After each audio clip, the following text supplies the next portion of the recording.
Saboreando la palabra de Dios, un espacio donde encontrarás la reflexión del Evangelio de lunes a sábado.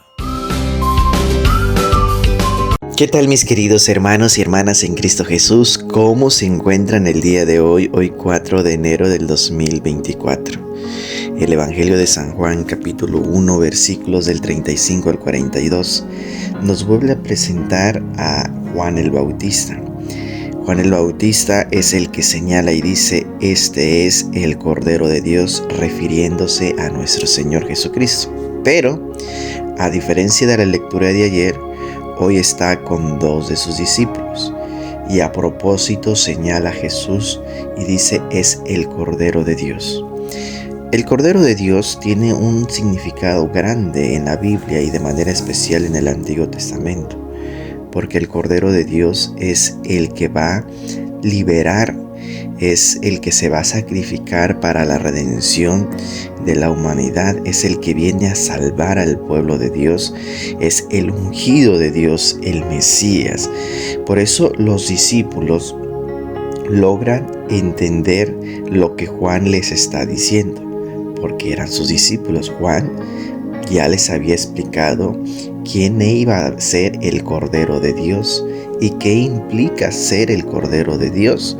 Por eso cuando él señala, dice que los discípulos se ponen en camino detrás de Jesús. Es decir, no lo piensan, no dicen: ¿será que vamos detrás de Jesús? Nos quedamos con Juan el Bautista, seguimos con él aquí en el Jordán, bautizando, ayudándole. Y dicen: no se ponen a pensar. Simplemente cuando señalan, el Evangelio dice que se ponen en camino y van detrás de Jesús. Pero Jesús se da cuenta que lo van siguiendo. Se detiene Jesús y les dice: ¿qué quieren?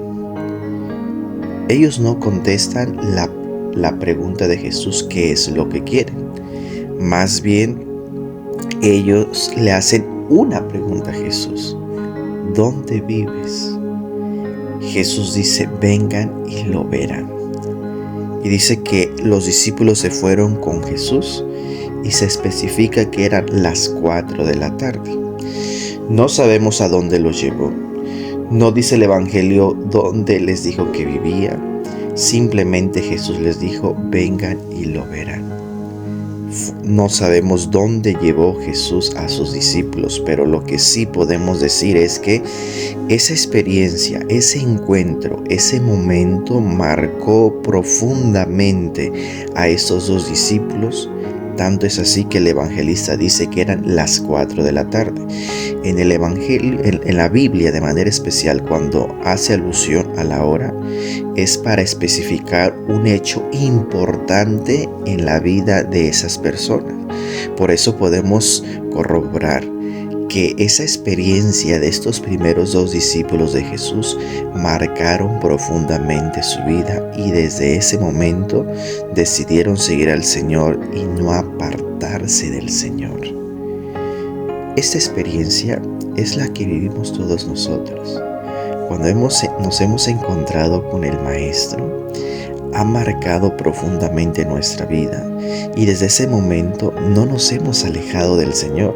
Claro, como humanos hemos tenido nuestras dificultades, hemos tenido nuestros extravíos, pero el Señor nos ha ido encauzando, nos ha ido ayudando, nos ha ido levantando, nos ha ido fortaleciendo. Cada uno de nosotros hemos tenido experiencias diferentes. Por ejemplo, un servidor, la experiencia que marcó profundamente mi vida espiritual fue cuando era adolescente. Fui a un retiro del movimiento familiar cristiano de jóvenes, y esta experiencia marcó profundamente mi vida, porque tuve un encuentro con el Señor, y desde entonces ya no me he alejado del Señor hasta el momento. Así cada uno de ustedes tal vez ha tenido una experiencia, tal vez igual en un retiro, tal vez en una oración, tal vez en una misa, tal vez en algún otro encuentro espiritual. Se encontraron con el Señor, y desde ese momento uno dice: no me aparto del Señor. Es lo más hermoso que he vivido, que he sentido, que he experimentado en mi corazón, que no quiero apartarme del Señor. Porque Dios te sorprende, Dios te permite tener esas experiencias grandes en tu vida, que te hace tomar estas decisiones profundas sin pensarlo, simplemente se lanza, se avienta uno a seguir al Señor como esos dos discípulos. Le preguntan: maestro, ¿dónde vives? Y dice: vengan y lo verán.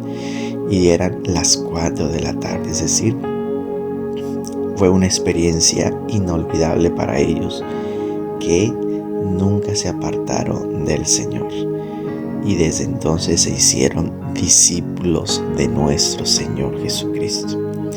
Pues agradezcámosle al Señor por ese don maravilloso que el Señor nos da de ser sus hijos, de ser sus discípulos, de estar dando un servicio dentro del reino de Dios. Porque somos dichosos, somos afortunados, no solo por el hecho de servir, sino porque el Señor nos ha llamado y porque el Señor permanece con nosotros, porque Él nunca se aparta de nosotros. Él siempre camina a nuestro lado. Por eso hay que ser agradecidos con nuestro Maestro, con nuestro Señor Jesucristo. Te invito a que compartas esta reflexión en tus redes sociales y con tus contactos, y que te suscribas a mi canal de YouTube y me regales un like. Yo los bendigo en nombre del Padre, y del Hijo, y del Espíritu Santo. Se despide su hermano y amigo en Cristo Jesús, Diácono Mario. Que todos tengan un excelente día. Abracitos para todos.